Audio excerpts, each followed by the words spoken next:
یو ټکی ذکر کو فی قسمت الترکات بین الورثه د ورثو منځ کې ترکه تقسیمایي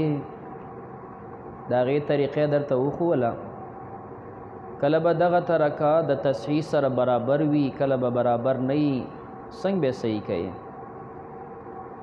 هلته دې طریقه زده کړه. اوس دویم ټکی تا ته فصل کې ذکر کړی و فی قسمت الترکات بین الغرما. دا ټکی دا ترکه د غرماو په منځ کې تقسیمو. نو فکر کوه مسله دا ده د غرماو په منځ کې تقسیم ته اله ضرورت پیدا کیږي چې کله ترکه کمه وي. که بالفرض ترکه ډیره ده، یو سړی مړ دی او بل عام مال شتي، بیا دې تقسیمونو ته ضرورت نشته. بیا به هر قرضدار راځي او هغه له خپله حصه ورکوه، خپله حصه به وړي. مخکې به دا خلاصې څنګه چې مو ابتدا کې وې 4 حقوق مرتب تکفین تجهیز و بیا دویم نمبر چې کوم دی هغه دیونو. نو بیا دې تقسیمونو ته ضرورت نشته، بس هر قرضدار به راځي او هغه له مال ورکوه او ځي به. دا هغه صورت دی چې کله سړی دفن شو، قرضونه ډیر دي او مال یې کم دی. ورثو ته خو څه پاتې کېږي نه، خو دا شته مال د قرضدارو قرض نشي خلاصولی. نو چې نشي خلاصولی لازمي ده چې د چا قرض به زیاتي، د چا به لږي، د چا به ډیر لږي. نو په دوی به څنګه تقسیمو؟ بیا به دې تقسیم ته ضرورت شي. نو لهذا دا قرضداري به غونډه جمع کړي، هلکه ستا څونه دي دونه، د ستا څونه دي دونه، د ده څونه دي دونه. دا غونډې به ځان سره ټوټل دونه مقدار د دې خلکو قرضونه شول، دا به یو لاس کې ونیسي. دا هغه تصحیح ده. هلکه د 20 زره دي، د 10 زره دي، د 10 زره دي، ټوټل څونه شوي 50 زره. دا تصحیح ده. پته لګي چې 50 زره روپۍ زموږ سره یې کار کېږي. دا تصحیح شوله. اوس دې خوا دوی سړي مال وګوري، ستا مال څونه دی. نو چې مال مو وکته چې که نه مال 40 زره دی، یعنې 50 نه پوره کېږي. داسې چې مال کم دی نو اوس به دا ضربونه کوو چې دا د خلکو تقسیم وکوله. او که د مال 50 زره دی، اخوا قرض 50 زره دی، دا خو تساوي ده، خبره روغه ده. او که دا مال 80 زره دی، قرض پې به دې باندې تصحیح د 50 ده، بیا هم خبره روغه ده. مخکې غونډ قرضونه خلاص کړه، باقي چې پاتې شو بیا ورسې پوه شه او کار یې پوه شه. نو هغه وخت کې چې مال کم وي نو قضاء الدیون قانون وایي دا دی چې دا دین دا داسې وګرځوه لکه څنګه چې ورثو. ګوره ورثو کې تا ته مثال بیا که نه، دا بنتي دی او ابوان دي. نو یو صنفو بنته، بل صنفو پلار، بل صنفو مور.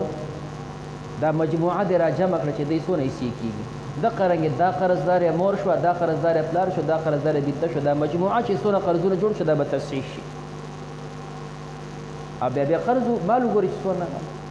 نو به ته ورې مثال وایي. د یو سړي چې کوم دی دي 3 روپۍ په ده باندې قرض، د بل سړي په ده باندې دي 2 روپۍ قرض،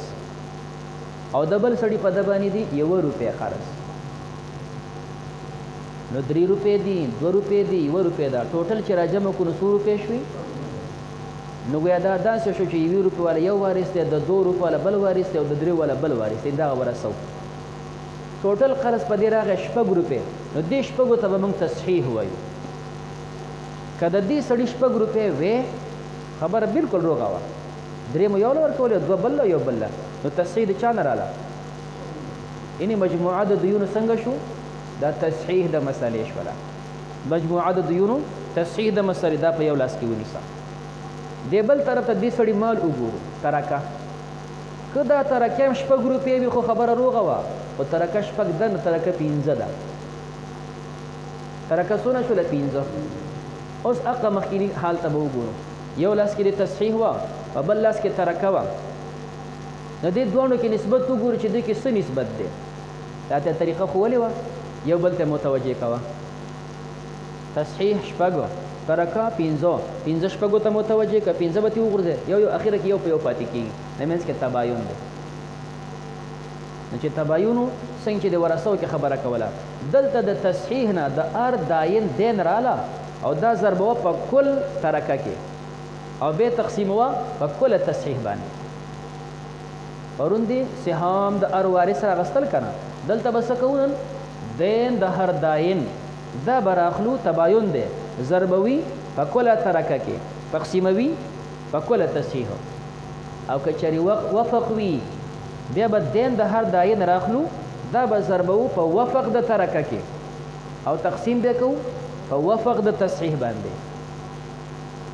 خیال شکر الله مفهوم خجینوس دغه مثال مذکوره کې د یو داین دینو 3 روپے دا راواله او په 5 کې ضرب کا دغه تباین 3 5 15 شو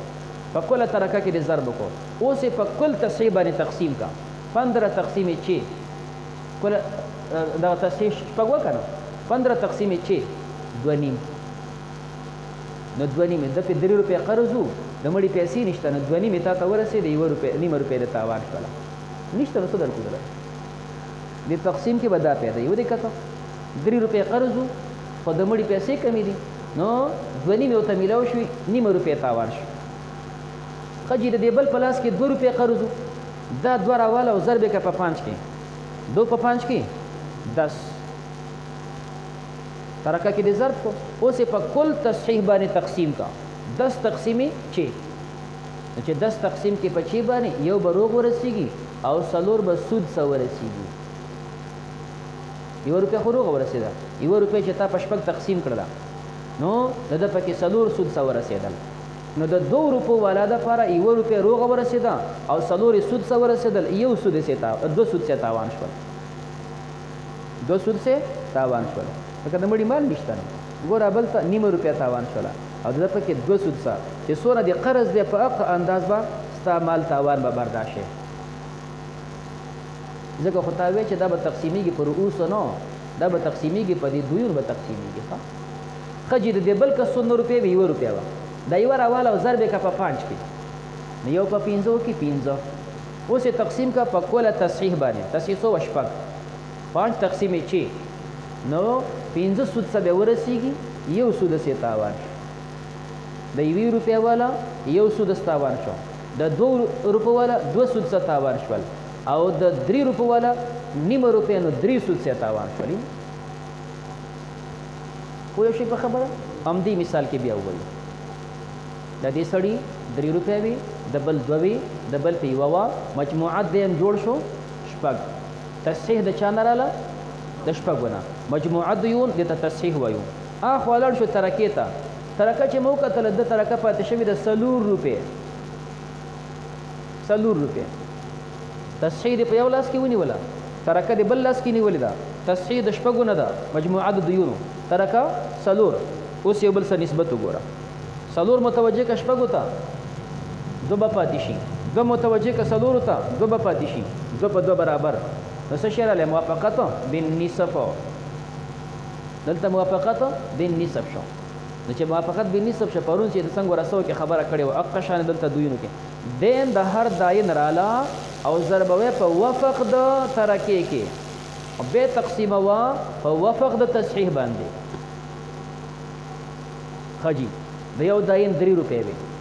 دا را واخلو چې کم دی اخوا ترکه و سلور او موافقت بالنصف دا 3 روپے به ضرب کو په وفق د ترکې کې په نسب د ترکې کې ځکه موافقت بالنسب دی کنه نو دین د هر داین راخلو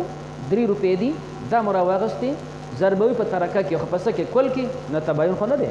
وفق کې ضربو وفق یې کم دی نسب دی نو سلور نسب 2 نو 3 به ضرب کو په 2 کې 2 په 3 کې شپږ ته نه جوړې شولې اوس به دا تقسیم کو په وفق د تصحیح کې تصحیح چې کوم د شپږو نه وه او موافقت بالنسب دی نو په نسب یې تقسیم کا نسب د شپږو څو شو 3 لہذا شپږ تقسیم 3 2 بیا ورسیږي د چا چې 3 روپے قرض وي 2 روپے ته ورسېد 1 روپے دی نشته تاوان شو خجی بل د بل داین په د باندې 2 روپے دا 2 روپے راواله لاړ شه ترکې ته موافقت بالنسب دا 2 به ضرب کو په نسب د ترکې کې چې 2 دي 2 په 2 کې سلور 2 نه 4 اوس تقسیم که چې کم دی په وفق د تصحیح کې موافقت بالنسب دی په نسب د تصحیح باندې تقسیم کا 4 تقسیم کا په 3 باندې نو چې 4 تقسیم کا په 3 باندې نو یو به روغه ورسیږي او یو بیا ثلث ورسیږي نو ثلثین تاوان شول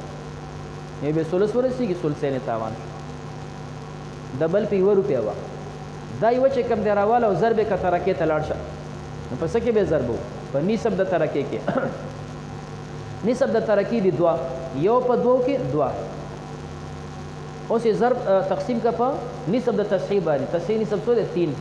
نو 2 تقسیمې 3 نو دا به ورسېږي چې کوم د 2 چې تقسیم کې په 3 باندې 2 ثلثه به رسي یو ثلث به تاواني ګرځي ښه جي درې مثال د دې نه بل هم ویلی شي د تصحیح د دین عمدقه صورت ووایه 6 روپۍ دي چې کوم دی 3 پې د یو دي او 2 پې د بل دي یو پې د بل ده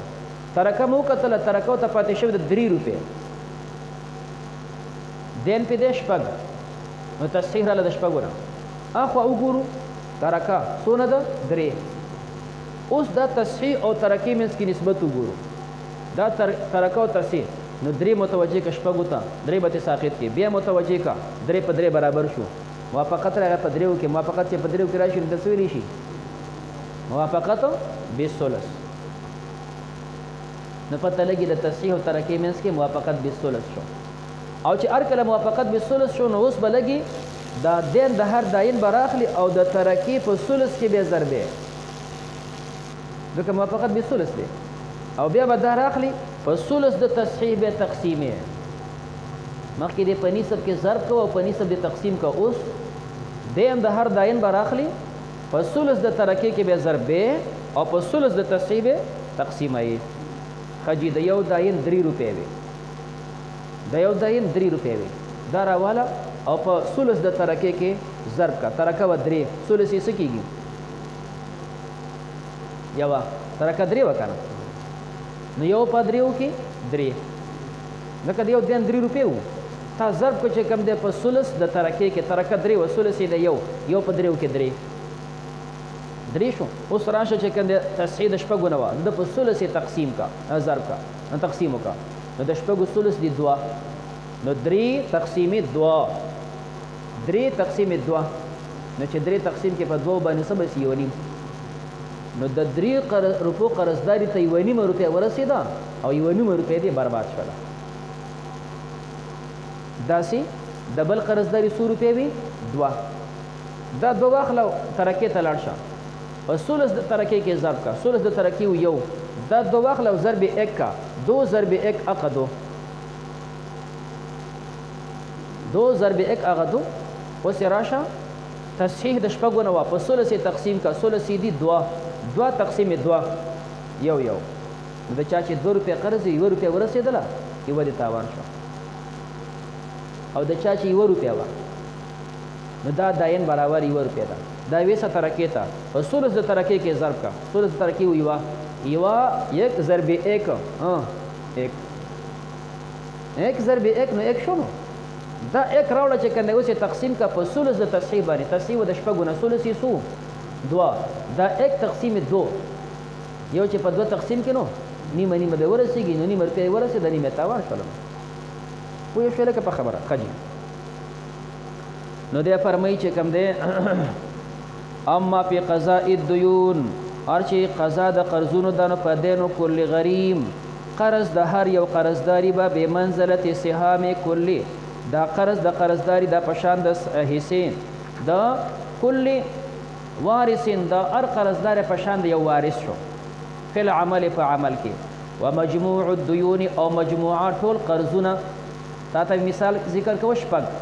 بمنزلت تصحیح دا په شان د تصحیح شوله نو دا مجموعه قرضونه به را جمع کې دا تصحیح شوه اخوا ترکه وګوره بیا منځ کې نسبت وګوره آیا تباین دی څه شی دی پوه شوه لکه مسله باندې ښه جي اوس بله وان کان فی ترکة کسور او که په دې ترکه کې کسر راشي نو بیا به څه کوې معنا روپۍ پکې نیمې راغلي دي نو اوس به دا غونډ څیز کسر ته واړې نو که په ترکه کې چې کوم دی کسور کسر وي نو فبسوتی ترکه دې ترکه کې چې کوم دی بست وکړه دا ورته پراخه کا قشانتې د کې چې کوم دی وسعت وکړه پراخي به راشي پکې بطور مثال یو سړی دی چې کوم دی په ده باندې قرض دی 3 روپۍ او ترکه ده 2.5 روپۍ یعنی چې 2.5 شو خو کسر پکې راغی که نه او دا کسر پکې کم دی نسبي کسر پکې دی نسبي نیمهیي ځکه نیمه روپۍ پکې ده نو اوس دا غونډ نسب ته واړوه نو دا نیمه روپۍ خو دغه ترکه وه دا 2 سروغې دي دا هم چینج کا نو دا نه به 2 اتانیزه شي دا بل به هم 2 اتانیزه شي یو اتانیز خو دا دی نو د ترکه پاتې شوه 15 اتانیزه یعنې کسر پې جوړ کړو نو څه دې جوړ شول 15 او دې خوا ترکه به طوري مثال 3 وي دا به کسر کې نو 6 ته واړوه دا به کسر کې نو 6 ته به واړه بل مثال نه هغه مخکینی مثال کې خبره کولی شي یو سړي په ده باندې قرض دی 3 روپۍ د بل پې قرض دی 2 روپۍ د بل پې قرض دی 1 روپۍ ټوټل قرض پې راغی 6 روپۍ تصحیح جوړه شوه د 6 نه دې خوا د سړي مال کېږي 2.5 روپۍ نو کسر راغی کسر نسبي راغی دا ترکه کسر نسبي دا واړه غونډ نیم کا نو یوه خو نیمه روپۍ ده دا 2 سره هم نیمې کا نو څونه به شي 15 څنګه چې د دا نیم کړو ترکه لاړه 15 ته دې خوا پې قرض دی 6 روپۍ دا هم نیم کا نو چې نیم دی که نو کوم ځای ته به ورسېږي 12 ته نو داسې به ووایې چې قرض رالی په ده باندې چې کوم دی 1200 او ترکه د 15 ترکه د 15 نه دا به داسې کسر نسبي جوړ کړو اوس چې هر کله کسر نسبي جوړ کړو نو بیا به داسې وکړي چې د چا حصه ده د اصل مسلې نه هغه به راخلی او ضربیه به چې کوم دی په کله ترکه کې که تباین وي په وفق د ترکه کې که موافقت وي بیا به ضربیه په کله تصحیح باندې که مباینت و په وفق د تصحیح باندې که موافقت و هغه طریقه بیا چلی پکې ښه جي اوس ترکه شوله 15 او سهام د ورثو دي 12 د 12 او د 15 کې تباین دی د 12 او 15 کې تباین دی د هر قرضداري حصه راله خو دا د هر وارث حصه ده د یو داین د هغه 3 روپۍ دی دا 3 راواخله چې کوم دی او ضرب یې که په دې کله ترکه کې چې 15 دي د یو 3 روپۍ وي که نه ضرب یې که په کله ترکه کې چې 15 دي د 5 تینې 15 اوس یې تقسیم که په کله تصحیح باندې نو 12 نو 1 روپۍ به روغه ورسېږي یعنی دا به چې کوم دی 12 اتانیزه به روغ ورسېږي او په دې بل کې چې کوم دی هغې به دغه یوه پکې 3 سلس ورسېږي چې کوم دی 3 سدسونه به ورسېږي همدارنګې دا بل دی 2 روپۍ والا دا به ضرب کړي په 15 کې چا چې 2 روپۍ قرض دي 2 په 5 کې 10 تقسیم که چې کوم دی په 12 باندې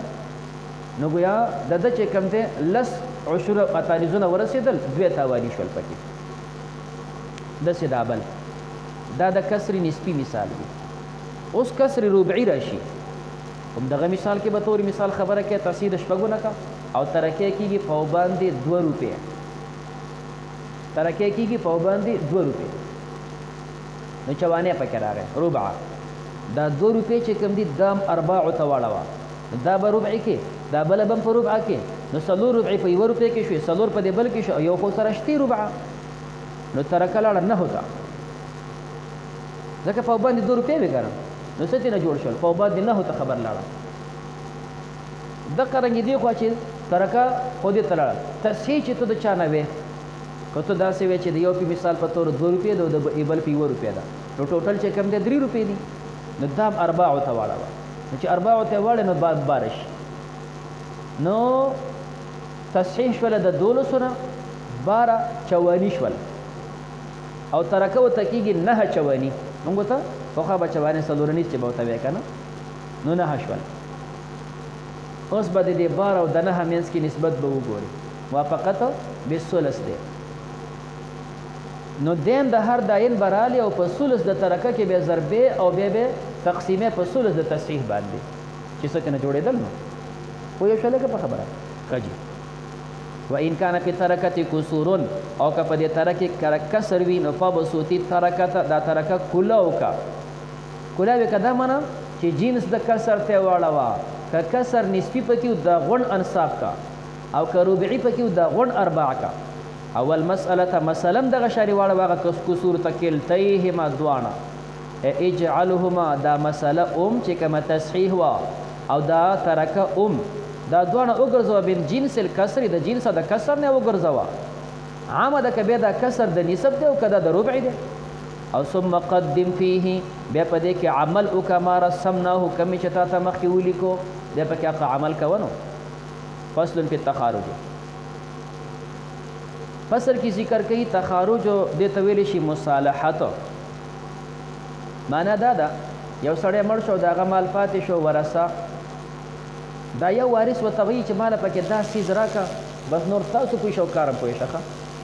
مثال پښتانه دی بابا مړ شو دا یو زوی چې کم دی د ټوپک شوقي دی د بابا ټوپک مال راکې نور کور زمکه پټه هیڅ سم نه اخلم بس یو ټوپک پکې زما خیال کې را خبره بل پکې بل تاسې سیز غواړي چې دا پکې مال راکې یو پکې د منځ ووزي او سر معین سیز غواړي نو دا لوبه به څنګه جوړه وي دا لوبه به داسې جوړه کې اول به دا چې کم سړی د منځ ووځي دا مو باسه دا ورسره حساب کا نو غونډ ورسه به حساب کې چې غونډ ورسه حساب کړو تصحیح د مسلې به جوړه کې تصحیح د مسلې مثال په تور رااله د 15 لسونه ټیک شو د 15 لسونه رااله اوس به ولګي دا یو کس چې وي مال پکې ټوپک راکا او زه پکې حصہ نه لم د دې سړی په دې 15 لسو کې څه کېدل د دې سړی په 15 لسو کې به توري مثال کېدل درې بدل ټوپک ورکا دا د منځ وباسه او دا باقي ټوټل مال په 12 تقسیم کا اوس پکې د مې حساب او دې طریقه ده خو شي په خبره اول به پکې د حساب کې چیرې د دې سړی پکې کیږي څه نو تصحیح د مسلې به جوړه کې دا مسله به توري مثال راتله چې کوم د 27 نه او د دې سړی په دې 27 کې کیږي چې کوم د 7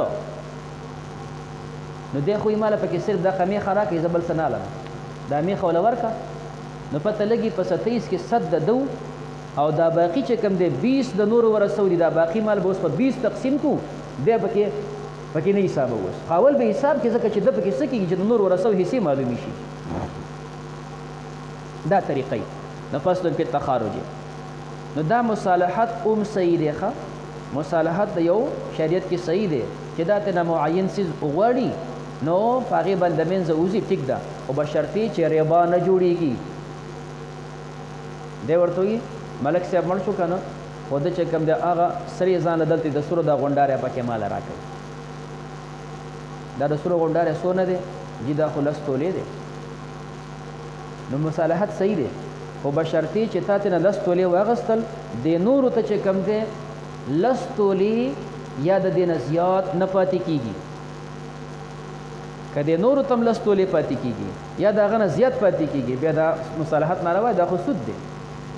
تام ته لس واغستو هغه تم لس پاتې کیږي دا نور لوخي لرګي هغه پسه کې واغستل ان دا پکې سود شو او کچری تام تیرا په لس واغستل لس تولې هغه ته پاتې کیږي ولس تولې سره زره د یولس په پسه کې علي دا سود دی بیا دا مصالحت منه ده نو اله بدا جایز وی چې تا مصالحت کو په سرو باندې تا واغستل لس تولې واغې ته لس تولې نه رسیږي هغه ته اته پاتې کیږي نه پاتې کیږي شپږ پاتې کیږي نو دا یې شول او دا باقي هغه ځان سلوخي لرګي او بل چې کم د کټ پوزیا غستی دي بیا ټیک ده جنس بدل شو استک شول نو بیا خپل د فقه مسائل دي خدا سیدا نو من صالح علی شیء چا چې مصالحت کو په یو سیز باندې مینه ترکته د ترکینا نو د طریقه درخی فترح وغرزوا سهامه دغه حصے من التصحیح دغه حصہ د تصحیح نه لری کا نو معنا اول به تصحیح جوړه کی بیا به دغه چا چې مصالحت کړ دغه حصہ ته اوس کټ کا دا باقی به پاتې شي دې باقی به تقسیم کړي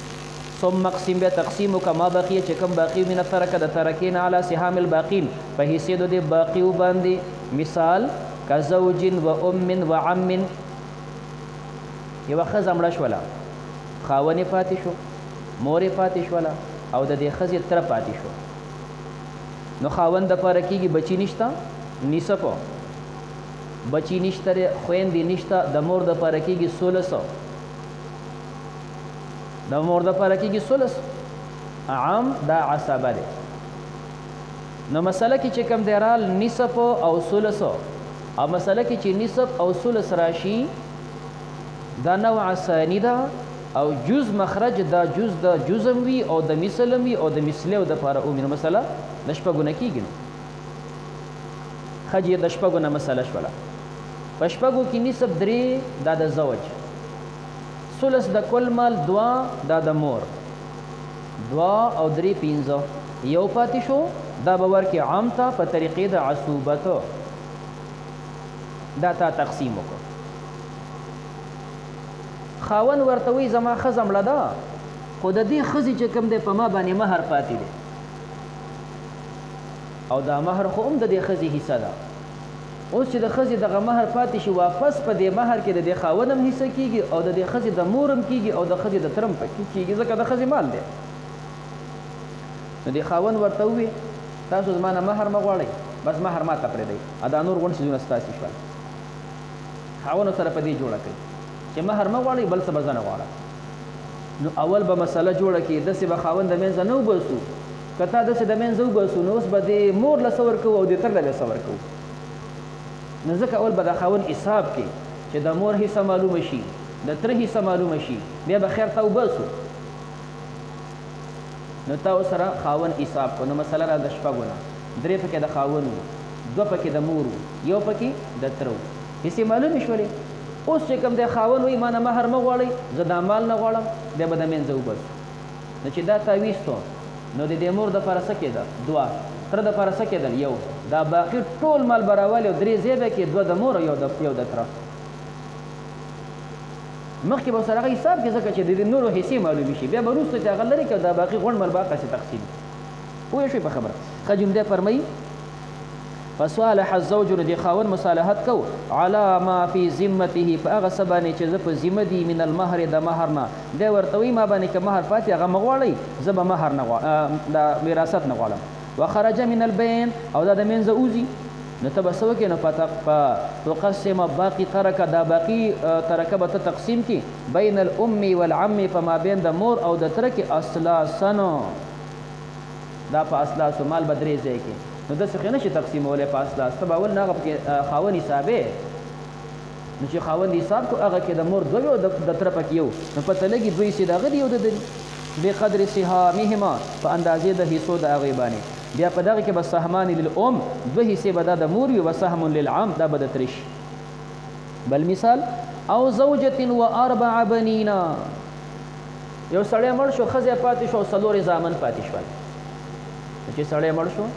زامن شته ښځې دپاره څه کېږي سمن بس یو پکې راغی سمن او زامن خو عصبه دي او مسله کې چې یوازې سمن راشي مسله کېږي د اتونه نو د خاوند دا غونډ مال به ته تقسیم کړي په اتو باندې اتو نه مسله شروع شوله په اتو کې یو د ښځې باقي پاتې شو و دا ورکو دې زامنو ته زامن یې څو دي اربع څلور نسبت یې وګوره دا خو تقسیم اوس به تصحیح ته راځو نسبت یې ګورو و متوجه که دا څلور متوجه که و ته نو څو به پاتې شي درې متوجه که څلورو ته یو متوجه که دریو ته یو په یو پته لګي څه نسبت پیدا شوه تباین نو په مور باندې خو استقامت دی په زامنو کې کسر دی او کسر د تباین دی او چې هر کله کسر د تباین وي نو طریقه دی کل رؤوس د من انکسره تمام رؤوسو چې په چا کسر دی کل رؤوس د من انکسره دا به راواخلي ضرب دی کې په اصل د مسلې کې که اصلیه وي په عول د مسلې کې که عولیه وي په رد د مسلې کې که ردیه وي دا طریقه ده په مور استقامتو زامنو باندې کسرو نو کل رؤوس د من انکسره کل رؤوس د من انکسره څو دي 4 دا ضرب که په اصل عول رد مسله کومه ده اصلیه 8 4 ضرب 8 32 مسله راله چې کوم دی د 32 نه په 32 کې چې کوم دی چا دپاره حصه وي هغه به اخلي په مضروب کې بیا ضربې هغه له به خپله حصه ورکړي مضروب د مسلې چې کوم دی هغه 4 نو د مور سره د اصل مسلې نو 1 ضرب 4 نو 4 نو 32 نه به 4 ورکو چاله مور لا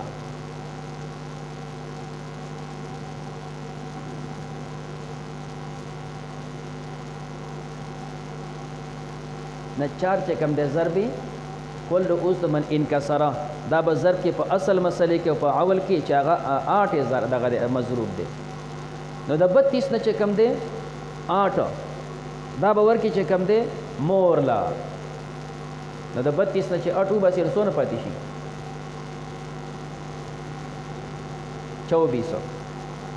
24 پاتې شول او الکانو سره د اصل مسلې نه دا 24 د دوی شول 4 نه دا شی په کم ځای کې وران شو مړه بیا کم ځای کې چې وړه مخاطا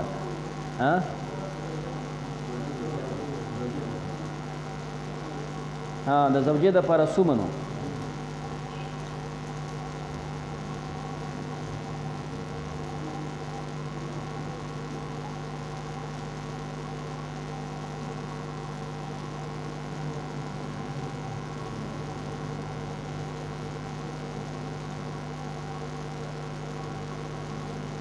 کل رؤوس د من انکسره چې کوم دی 4 دي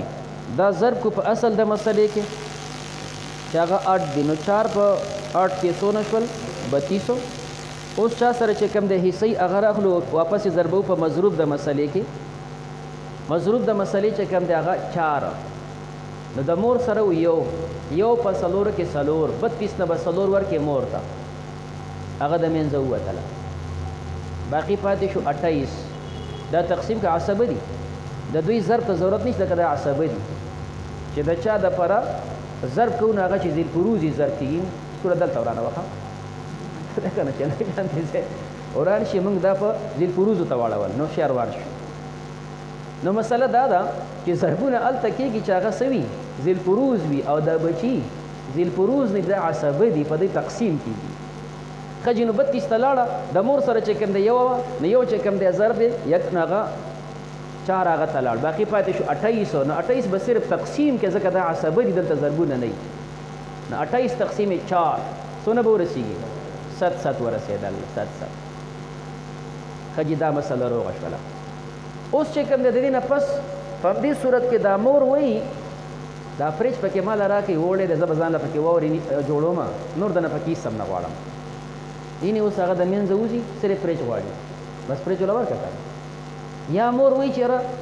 ما له پکې دا میخه راکوي بس زه به د خپله میخه ځان له سنبالوم پلار خو هم هسې مړ شو الله دې وبخي ځان له خو به بیا خرڅومه که نه نو میخه پکې مور واغسته دا باقي ترکه چې اوس موږ تقسیموو دا به تقسیموو په 28 باندې اینې مور به پکې نه حسابو خو اول به پکې مور حساب کړي چې د نور کې څه شی رسېږي دا باقي به اوس تقسیم کې په 28 باندې بالفرض یو ورور پکې غواړي جی بس دا یو بنگله پکې مال راکړي نور زه څه نه غواړم ورور پکې بنگله واخیستله نو چې ورور پکې بنگله واخیسته دا د منځه وباسو دا باقي مال چې تقسیموو نو دا به تقسیموو چې کوم دی په 25 باندې دا ورور پکې نه حسابو 25 باندې تقسیم کې په 25 کې به 4 ورکې مور ته او 7 به ورکې دی یو چې کوم دی زوی ته نو اول به دا غونډ حساب کې چې دا کم د منځه وباسو د هغې حصه څه شی کېږي چې هغې حصه خو معلومه شي که نه د نور حصه معلومه شوله نو چې یو ځل د حساب کو بیا به هغه د منځه وباسي او دا باقي چې څونه پاتې کېدل نو دا ترکه به په حق تقسیم کې نو فصالح مصالحت کو احد البنین یو په دې زامنو کې علی شیء پس شی باندې وخرج من البین او دا زوی د منځه وځي نو فیقسم تقسیمولی به شي باقي ترکه علی 25 په 25 باندې سهما للمرأة 4 اسهم څلور پکې د دې مور دپاره شي د دې ښځې دپاره او ولکل ابن 7 هر زوی دپاره کې بیا وشول